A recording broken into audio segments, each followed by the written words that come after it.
승리라고 하는 단어는 가슴을 설레게 하는 그런 힘이 있는 것 같습니다. 더군다나 통쾌한 역전승이라면 더욱 그런 것 같습니다. 그래서 제게는 아직까지도 잊혀지지 않는 한 운동 경기가 있는데요. 아마 많은 분들에게도 그러실지 모르겠습니다. 2002년도 한일 월드컵 때에 16강 전이었던 한국과 이탈리아의 경기가 지금도 마음속에 무려 14년이나 지났지만 남아 있습니다. 1대0으로 내내 지던 경기였는데 후반전을 2분 남겨두고 극적인 동점골이 터져가지고 원점으로 돌아가죠. 그리고 연장전이 시작됐는데 그 연장전이 끝나기 또 3분 전에 기적과도 같은 역전골이 터져가지고 골든골로 이제 한국이 승리를 하게 되었습니다. 아마 스포츠를 보면서 그때만큼 마음이 막 설레고 그때만큼 이렇게 감동하고 소리 지르고 했던 적도 별로 없는 것 같습니다. 여러분, 오늘 우리가 함께 살펴볼 시편 129편은 승리의 노래라고 할 수 있습니다. 승리의 노래. 물론 성도들이 이 땅에 살아가면서 사는 모든 삶이 매일매일 매순간순간 승리의 삶이라고 보기는 어려울 것 같아요. 우리가 이미 몇 주 전에도 말씀을 드렸던 것처럼 롤러코스터처럼 올라갔다가 내려왔다가 하는 것이 우리의 삶의 본질이기 때문에 그렇습니다. 우리가 이 땅을 살다 보면 오아시스 같은 것도 만나지만 동시에 광야와 같은 것도 지날 수밖에 없는 것이 우리의 신앙의 여정이기 때문에 그렇다라고 하는 거예요. 그럼에도 불구하고 오늘 시인은 우리에게 이렇게 분명하게 선언을 해줍니다. 1절과 2절 말씀입니다. 이스라엘은 이제 말하기를 그들이 내가 어릴 때부터 여러 번 나를 괴롭혔도다. 그들이 내가 어릴 때부터 여러 번 나를 괴롭혔으나 나를 이기지 못하였도다. 나를 이기지 못하였도다. 아무리 지금 지는 것처럼 보여도, 아무리 내내 끌려다니는 것처럼 보여도 최종적인 승리가 하나님의 백성들에게 주어진다는 것입니다. 세상이 하나님의 백성들을 이길 수 없다는 거예요. 하나님께서 신실하게 하나님을 붙들고 한 걸음 한 걸음 믿음의 길을 걸어가는 성도들에게 역전승의 드라마를 준비해 놓고 계시다라고 하는 것입니다. 무엇보다도 먼저 오늘 이 사실 자체가 우리들에게 위로가 되었으면 좋겠습니다. 이 사실 자체가 여러분들이 붙들고 신앙의 걸음들을 걸어갈 수 있는 그런 귀한 말씀이 되었으면 좋겠다고 하는 것입니다. 여러분, 그렇다면 하나님이 주시는 이 최종적인 승리에 대한 확신이 우리에게 요구하시는 삶의 모습이 어떨 것인가, 우리는 생각해 보지 않을 수 없는 것 같습니다. 그러니까 하나님께서 당신의 백성들에게 결국 승리를 주신다고 했을 때 그 사실을 붙들고 매일매일 신앙 여정을 걸어간다는 것이 무엇을 의미하는가라고 하는 것이죠. 오늘 시편 129편 가운데 우리는 시인이 크게 우리를 두 가지의 삶으로 초대하고 있는 것을 보게 돼요. 우리가 그 말씀을 조금 더 깊이 나누면서 하나님께서 주시는 은혜를 같이 나눌 수 있으면 좋겠습니다. 먼저 하나님이 주시는 승리를 바라보며 산다고 할 때 좀 너무 자연스럽게 연결이 되는 것인데요. 그 삶은 우리에게 인내의 삶을 요구합니다. 그렇죠? 논리적인 규결이죠. 최종적인 승리, 최후의 승리가 남아있다라고 하는 것을 생각할 때 하나님의 백성들이 이 땅에 사는 매일매일의 삶을 어떻게 살 것인가, 인내하는 삶을 살아야 된다는 것입니다. 특별히 오늘 시편 129편 가운데는요, 그 인내라고 하는 것이 언제 가장 빛을 발하는가, 성도들이 이 땅을 살며 신앙의 문제로 대적들에게 고난을 당할 때 이 인내가 빛을 발한다, 이렇게 이야기를 합니다. 1절과 2절은요 그런 대적들을 그들이라고 표현해요. 그들. 그러니까 이스라엘의 역사를 보면은요, 그 이스라엘 역사 전체를 통해서 여러 그 대적들이, 여러 반대 세력들이 이스라엘 민족을 괴롭혔던 것을 볼 수가 있습니다. 그들이 어릴 때로부터라고 이야기를 했으니까 국가가 처음 생겨났을 때, 그러니까 민족이 처음 생겨났을 그 역사의 시초부터 시작을 해가지고 역사가 흘러가는 모든 과정 속에 그들을 대적하는 사람들이 있었다는 거예요. 얼마나 그들이 힘들게 그들을 괴롭혔는가? 3절 말씀은 이렇게 말하죠. 같이 한번 여러분 3절 말씀 읽어보십시오. 밭 가는 자들이 내 등을 갈아 그 고랑을 길게 지었도다. 여러분 사실 대단히 그래픽한 표현입니다. 대단히 눈 뜨고 보기 힘든 사실 그런 광경이에요. 얼마나 우리가 괴롭힘을 당했냐면 밭 가는 사람들이 소에다가 쟁기를 탁 걸고 우리의 등에다가 밭을 가는 것처럼, 그래서 우리의 등에 깊은 고랑을 새겨놓은 것처럼, 생각만 해도 끔찍하시죠. 몸이 막 근질거리시죠. 그 정도로 큰 괴로움을 당했다라고 하는 것입니다. 자, 그러면 여러분 우리 이제 이런 질문을 던지게 됩니다. 도대체 왜 이스라엘 백성들은 다른 나라 사람들로부터 괴로움을 받았는가라고 하는 것입니다. 그렇죠. 왜 이스라엘 민족들은 그렇게도 대적이 많았고 그렇게도 핍박을 받았느냐라고 하는 것입니다. 그럼 해마다 이맘때쯤 봄철이 되면은요, 한국의 그 뉴스들 가운데는 대학가를 중심으로 한 뉴스들이 이렇게 종종 올라옵니다. 그게 뭐냐면 대학생 신입생 환영회와 관련해 가지고 너무 과도하게 신입생 환영회를 했다, 뭐 이런 이제 뉴스들이 올라오는 거예요.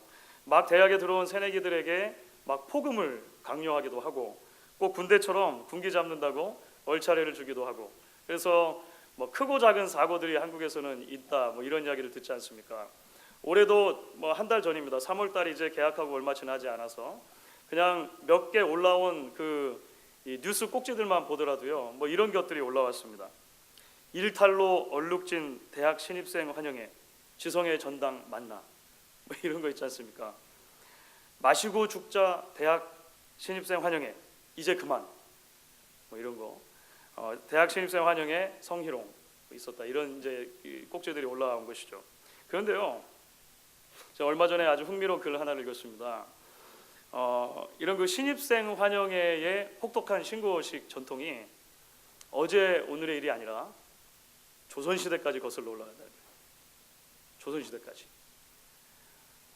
기록이 많이 남아 있는데요.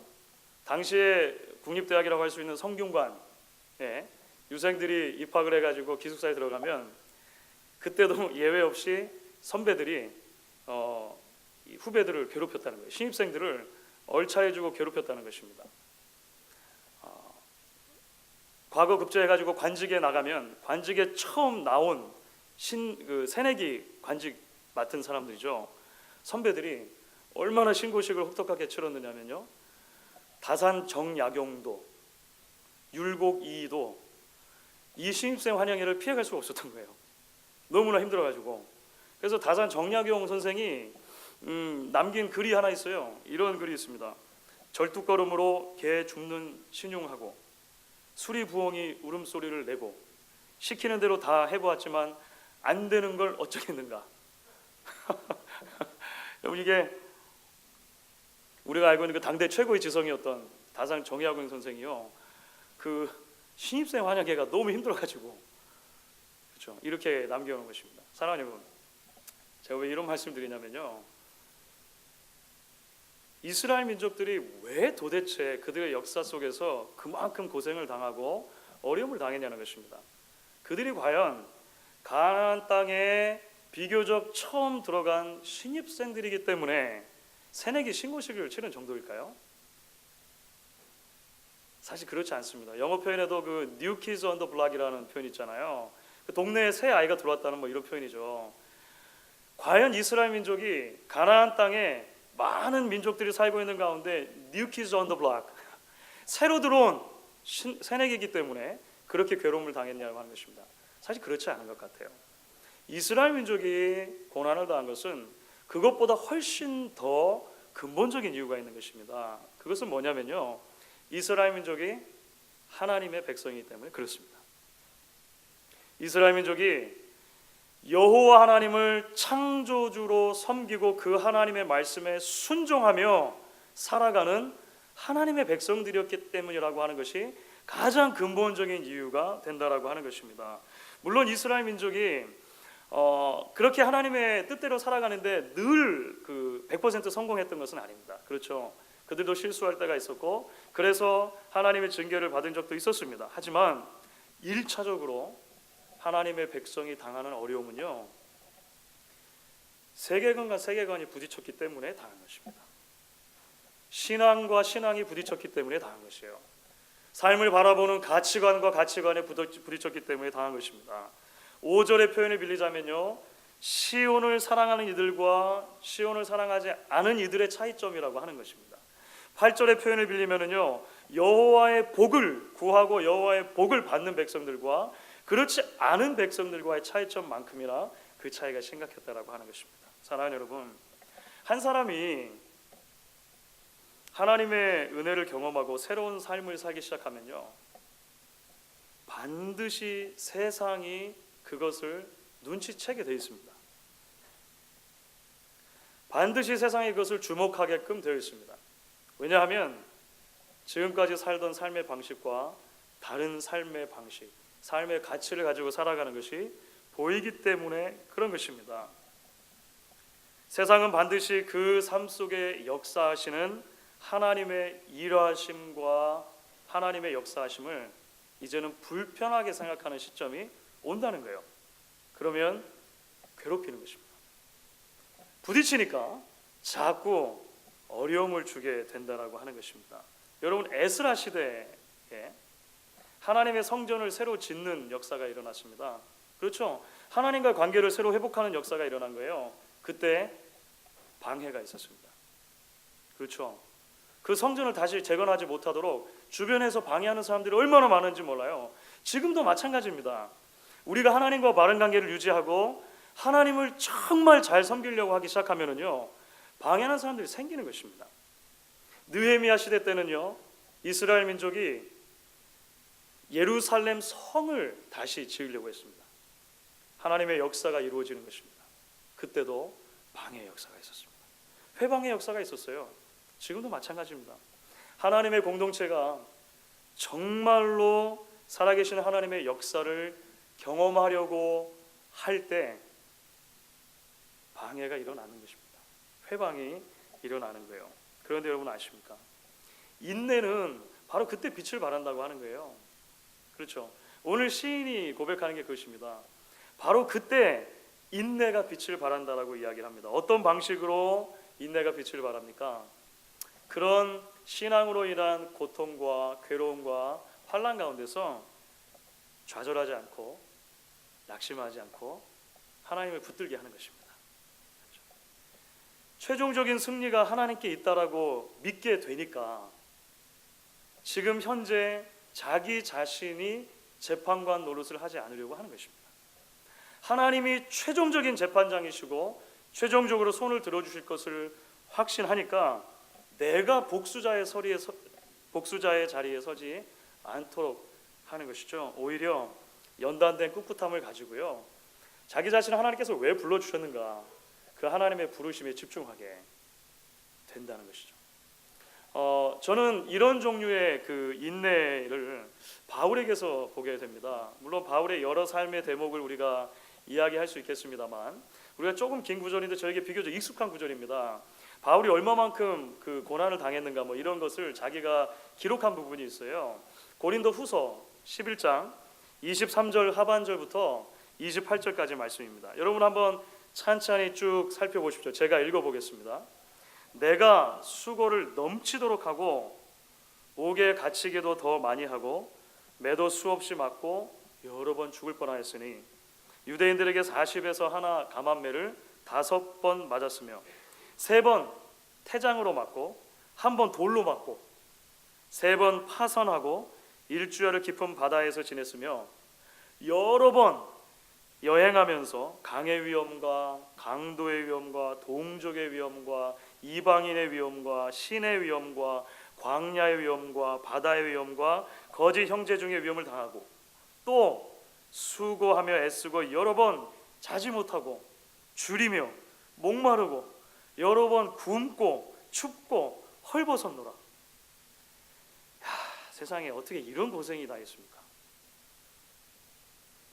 그런데 바울이 이어서 말하는 거예요. 이 외에 일은 고사하고 아직도 날마다 내 속에서 눌리는 일이 있으니 곧 모든 교회를 위하여 염려하는 것이라. 바울의 고백입니다. 그토록 수많은 고난과 수많은 대적들의 핍박 속에서 손으로 꼽기도 힘들 정도의 죽을 뻔한 고비를 넘겼지 않습니까? 이런 상황들 가운데 바울은요, 사람이나 환경을 원망하지 않습니다. 그렇죠? 오늘 이야기 가운데 그 어느 것 하나 사람이나 환경을 원망하는 것이 아니에요. 스스로 원수를 갚거나 자신이 재판장의 자리에 서려고 하지 않았다는 것입니다. 오히려 자신에게 주신 사명만 바라본 거예요. 그 사명을 계속 굳게 붙들려고 했던 것입니다. 그래서 자기 자신의 몸에 당한 그 수많은 아픔과 고통보다도 오히려 더 큰 고통이 있는데, 그것은 교회를 향한 자신의 거룩한 열정, 영적인 부담감이었다라고 바울이 이야기를 하는 것입니다. 주 안에 사랑하는 여러분, 하나님과 바른 관계를 맺고 이 땅을 살려고 하실 때 쉽지 않으시죠? 예수를 정말 제대로 믿어보고 싶다, 교회를 정말 제대로 다녀보고 싶다, 신앙생활이라고 하는 거 그냥 좀 정말 제대로 해보고 싶다라고 여러분 결정하시는 순간 핍박이 옵니까 안 옵니까? 찾아오죠. 여러분의 삶과 섬김의 자리에서 그런 일들을 당하면서 하나님의 일이 좀 이제 내 삶 가운데 일어나나 보다 했을 때 사람의 벽에 또 때로는 환경의 벽에 부딪히실 때는 없었는지 모르겠습니다. 사랑하는 여러분, 좌절하지 말고 낙심하지 말고 하나님이 주시는 최종적인 승리를 바라보실 수 있기 바랍니다. 하나님이 원하시는 그 인내의 삶을 여러분들이 붙들 수 있기를 간절히 축원하는 것입니다. 여러분, 그렇다면 여러분, 우리는 이제 자연스럽게 다음 질문으로 넘어갈 수 있는 것 같아요. 도대체 어떻게 그렇게 인내의 삶을 사냐는 것입니다. 그렇죠? 그냥 사우나에서 참는 것처럼 참고만 있으면 되는가? 그것을 성경이 말하는 인내라고 하는가? 그런 것 같지는 않습니다. 우리가 어떻게 이런 인내의 삶을 살 수 있는가? 이제 자연스럽게 오늘 본문 가운데 시인이 우리를 초대해주고 있는 두 번째 삶의 모습으로 연결이 되게 되는 것입니다. 그것은 뭐냐면요, 신뢰의 삶입니다. 신뢰의 삶. 그러니까 인내의 삶을 가능하게 하는 것은 뭐냐면 단순하게 내 안에서 무엇인가를 만들어내는 것이 아니고 신뢰하는 것입니다. 무엇을 신뢰하는가? 하나님이 어떤 분이신가를 알고 신뢰하는 것입니다. 그리고 그 하나님께서 나에게 어떤 삶을 예비하셨는가, 나를 대적하는 원수들을 하나님께서 어떻게 처리해 주실 것인가라고 하는 부분에 대해서 성경적인 답변을 듣고 그 답변을 신뢰하는 것입니다. 그 답변을 붙드는 것이죠. 사실 이제 오늘 8절까지 되어 있는 시편 129편의 말씀에 가장 중심되는 구절, 핵심되는 구절이 있다면요, 그것은 4절 말씀입니다. 4절 말씀 우리 같이 한번 읽어보도록 하겠습니다. 여호와께서는 의로우사 악인들의 줄을 끊으셨도다. 여호와께서는 의로우사 악인들의 줄을 끊으셨도다. 너무나 짧은 말씀인데요, 사실 이 말씀이 오늘 129편의 핵심 말씀이래요. 왜냐하면 이 말씀 가운데 하나님이 어떤 분이신가 라고 하는 것과 하나님께서 하나님의 백성들을 대적하는 많은 사람들을 어떻게 처리해 주실 것인가 라고 하는 부분에 대해서 이야기를 하고 있기 때문에 그렇습니다. 여러분, 먼저 하나님 어떤 분이십니까? 시인이 뭐라고 얘기하죠? 하나님이 의로운 분이다, 이렇게 말하는 거예요. 하나님은 의로운 분이시다. 죄와 거리를 두는 분이시고요, 공정하고 공평한 분이라고 하는 것입니다. 무엇이 옳고 무엇이 그른지 정확하게 판단하시고, 그래서 하나님과 바른 관계를 유지하고 있는 사람들을 축복하시고 그의 손을 들어주실 뿐만 아니라 그렇지 못한 원수들을 대적하시고 심판해 주실 것이다, 오늘 이렇게 이야기를 하는 것입니다. 여러분, 사실 하나님께서 의롭다고 하는 사실은요, 하나님께서 최종적인 재판장이 되신다고 하는 사실과 연결했을 때 아주 중요한 의미를 가집니다. 왜냐하면 우리가 살아가고 있는 세상에서는요, 의로운 재판장이 있을 수도 있지만 그렇지 않은 재판장도 있을 수 있기 때문에 그래요. 그렇죠? 법을 많이 알고 그 법을 남에게 잘 적용할 수 있다는 것이 곧 나도 항상 그 법대로 사는 것을 의미하지는 않는다는 것입니다. 우리는 실제로 주위에서 그런 이야기를 많이 보지 않습니까? 그런 그 뉴스들을 많이 접하지 않습니까? 그러니까 이것은 훈수를 두는 것과 직접 자기가 두는 것과의 차이점인 거예요. 그렇죠? 훈수를 둘 때는 답이 다 보여요. 이렇게만 하면 될 것 같아요. 그런데 내가 직접 그 경기장에 들어가면 잘 안 돼요. 잘 안 되는 것입니다. 하나님께서 의로운 재판장이라고 시인은 고백해요. 무슨 의미입니까? 하나님께서는 온전하고 바른 생각을 가지실 뿐만 아니라 그대로 공평하고 공정하게 판단해 주시는 분이라고 하는 것입니다. 그리고 그 의롭다라고 하는 것이 하나님의 속성 자체가 되는 거예요. 하나님 자신이 온전하시고 완전하신 분이시다 이야기를 하는 것입니다. 그 하나님이 어떤 일을 하셨습니까? 4절 말씀을 계속 보니까요, 그 하나님이 이렇게 일하셨다는 거예요. 악인들의 줄을 끊으셨다. 여기서 말하는 줄이 어떤 줄을 말할까요? 이게 사실 3절에 우리가 살펴봤던 말씀으로 되돌아가야 됩니다. 3절 말씀에 어떤 이야기가 있었습니까? 악인들이 하나님의 백성들을 괴롭히는데 어떻게 괴롭히냐면 우리 등에다가 쟁기질을 하는 것처럼, 그렇죠? 그러니까 짐승에다가 쟁기를 딱 걸어놓고 우리 등 위에서 그 쟁기질을 하는 것처럼 괴롭힌다는 거예요. 그 짐승과 쟁기를 연결해 내온 줄을 말하는 겁니다.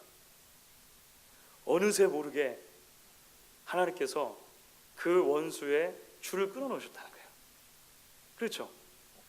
어느새 모르게 하나님께서 그 원수가 계획하고 핍박하는 일들을 무효로 하나님께서 만들어 버리셨다라고 하는 것입니다.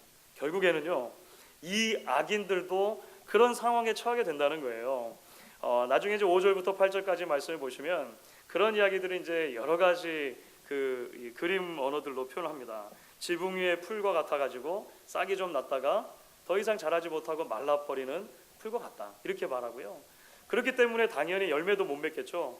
추수꾼들이 와서 열매를 거두려고 할 때 아무런 유익을 주지 못한다, 이렇게 이야기하기도 합니다. 하나님의 축복의 대상에서 완전히 제외된 사람들이다, 이렇게 계속 이야기를 하는 것입니다. 사랑하는 여러분, 하나님의 백성들이 최후의 승리를 바라보면서 인내할 수 있는 것은요, 바로 하나님이 이런 하나님이시고 그 하나님을 우리가 신뢰하기 때문이다라고 시인이 고백하는 것입니다. 의로우신 하나님께서 나의 인생을 향한 온전한 뜻을 가지고 계시고 그 뜻 가운데 내가 지금 당하는 일들의 옳고 그름을 분명하게 가르쳐 주실 것이고 결국에는 최종적인 승리를 우리에게 주실 것이다, 말씀 가운데 신뢰하는 것입니다. 그것을 붙들므로 우리에게 진정한 인내가 있다 이야기를 하는 것이죠.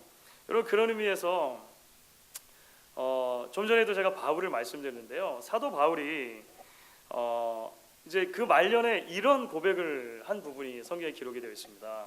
디모데후서 4장 7절과 8절 말씀입니다. 디모데후서 4장 7절과 8절인데요, 여러분 같이 한번 읽어보시면 좋겠습니다. 내가 선한 싸움을 싸우고 나의 달려갈 길을 마치고 믿음을 지켰으니 이제 후로는 나를 위하여 의의 면류관이 예비되었으므로 주 곧 의로우신 재판장이 그날에 내게 주실 것이니 내게만 아니라 주의 나타나심을 사모하는 모든 자에게니라. 우리가 지금까지 이야기했던 그 고백을 그대로 바울이 하고 있는 것이죠. 바울은 하나님만이 의로운 재판장이다, 이렇게 고백하는 것입니다. 그리고 그 하나님께서 자신에게 최종적인 승리죠, 의의 면류관을 주실 것이다, 이렇게 이야기를 하는 것입니다. 바로 그 확신이 앞서 살펴봤던 것처럼 그 수많은 고난 가운데서, 그 수많은 대적들의 부딪힘과 환난 가운데서 꿋꿋하고 연단된 믿음으로 서게 했고 하나님을 신뢰하게 만들어 주었다라고 하는 것입니다. 사랑하는 여러분, 신앙의 순례의 길을 걸어가는 도중에 우리는 수많은 억울한 일들을 만나게 됩니다. 공연한 오해를 받기도 하고요, 신앙의 도전을 당하게 되기도 할 것입니다. 게다가 신앙의 핍박이라고 하는 것이요, 항상 멀리서부터 오는 게 아니에요. 지구 반대편에 있는 사람이 어느 날 하루 블랙 이메일을 보내가지고 왜 그렇게 신앙생활을 합니까? 이렇게 얘기하지 않아요. 그렇죠? 보통은 이런 일들이 가까이서부터 일어납니다. 그러나 사랑하는 여러분, 하나님께서 우리의 의로운 재판장이라고 하는 거예요. 그 의로우신 재판장께서 그 안에 머물러 있는 하나님의 백성들을 붙들어 주시고 신원해 주시고 저와 여러분에게 최종적인 승리를 안겨줄 것이다 이야기하는 것입니다. 그런데 여러분, 우리가 여기서 또 하나 던져볼 수밖에 없는 질문이 있습니다. 그러면 도대체 왜 우리는 그렇게 하나님의 최종적인 승리를 약속받을 수밖에 없느냐는 거예요. 그렇죠. 왜 우리입니까? 왜 하나님의 백성들에게 이 최종적인 면류관이 약속되어 있다고 말합니까? 분명한 것은 뭐냐면요, 우리가 스스로 노력해서 그 면류관을 쟁취하는 것은 아니라고 성경이 이야기하는 거예요. 그렇죠. 사실 하나님이 정말로 의로운 재판장이시라면, 그렇죠, 하나님이 정말로 정확하게 잘못된 것과 잘한 것을 분별할 수 있다면요, 사실 여기 앉아있는 저와 여러분 가운데 그 누구도 하나님의 축복만을 받을 만한 사람은 없습니다. 그렇죠. 사실 우리가 바로 그 지붕에 있는 풀 같은 존재들이고요, 우리가 바로 하나님의 축복에서 멀어져 있는 사람들이라고 하는 거예요. 그럼에도 불구하고 성경이 우리에게 끊임없이 이야기하는 것은 무엇입니까? 하나님께서 그런 연약한 우리를 사랑하셨다는 것입니다. 그리고 아들을 보내셔서 그 아들 안에서 우리를 구원해 주셨다는 거예요. 그것이 은혜이죠. 그 아들 예수가 어떤 일을 당하셔서 우리를 구원해 주셨는가? 우리가 사실 종종 인용하는 성찬식 때 특별히 자주 살펴보는 구절인데요, 이사야서 53장 말씀은 이렇게 이야기를 합니다. 이사야 53장 3절부터 5절 말씀, 여러분 조금 긴 구절인데 같이 한번 읽어보시면 좋겠습니다. 그는 멸시를 받아 사람들에게 버림받았으며 간고를 많이 겪었으며 질고를 아는 자라. 마치 사람들이 그에게서 얼굴을 가리는 것 같이 멸시를 당하였고 우리도 그를 귀히 여기지 아니하였도다. 그는 실로 우리의 질고를 지고 우리의 슬픔을 당할거늘 우리는 생각하기를 그는 징벌을 받아 하나님께 맞으며 고난을 당한다 하였노라. 그가 찔림은 우리의 허물 때문이요 그가 상함은 우리의 죄악 때문이라. 그가 징계를 받음으로 우리는 평화를 누리고 그가 채찍에 맞음으로 우리는 나음을 입었다. 여러분, 이게 하나님의 지혜이고 하나님의 은혜이죠.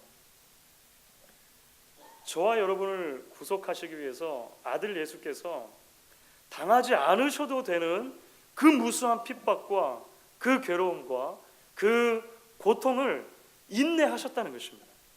하나님께서 자신의 십자가 죽으심과 부활을 통해 분명히 계획을 가지고 계시고 최종적인 승리를 가져다 주실 것이라고 하는 신뢰가 있었기 때문에 가능한 거예요.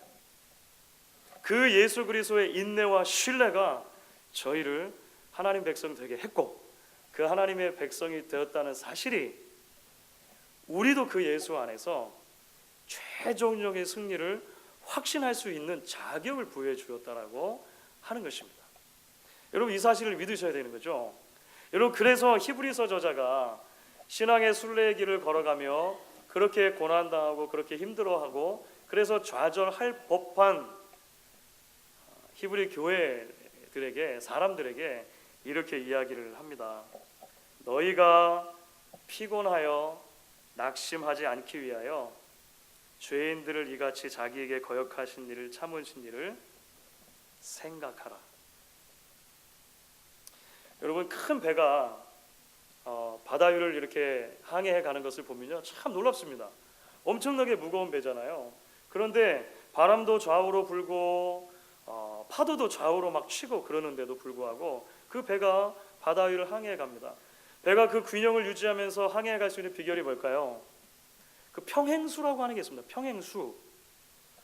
배의 가장 밑바닥에 그 탱크들이 몇 개가 있어서 거기다가 배의 무게 중심을 잡아줄 수 있는 물을 채워놓는 거예요. 그 물이 평행수인데 그 물이 무게 중심을 잡아주기 때문에 배가 나아가는 것입니다. 예를 들어서 짐을 한쪽에 실어가지고요, 가만 보니까 한쪽이 기울어요. 그러면 나중에 반대쪽에 평행수를 더 채우죠. 그러면 균형을 잡고 그 배가 나아가는 것입니다. 신앙의 순례의 길을 걸어가는 모든 성도들에게도 영혼의 평행수가 필요합니다. 수많은 핍박과 환난 속에서도 흔들리지 않도록 성도들을 붙들어 줄 수 있는 무게 중심이 필요하다라고 하는 것이죠. 사랑하는 여러분, 오늘 예수님 안에서 주시는 하나님의 이 승리의 메시지가 여러분에게 그런 평행수가 되어줄 수 있기를 바랍니다. 그들이 내가 어릴 때부터 여러 번 나를 괴롭혔으나 결코 요거는 제가 집어넣은 겁니다. 결코 나를 이기지 못하였도다. 이 승리의 선포가 광야 같은 인생길을 걸어가는 우리들에게 무게의 중심이 되어줄 수 있기를 주의 이름으로 간절히 축원하겠습니다. 같이 한번 찬양하도록 하겠습니다. 찬송가 435장을 오늘은 찬양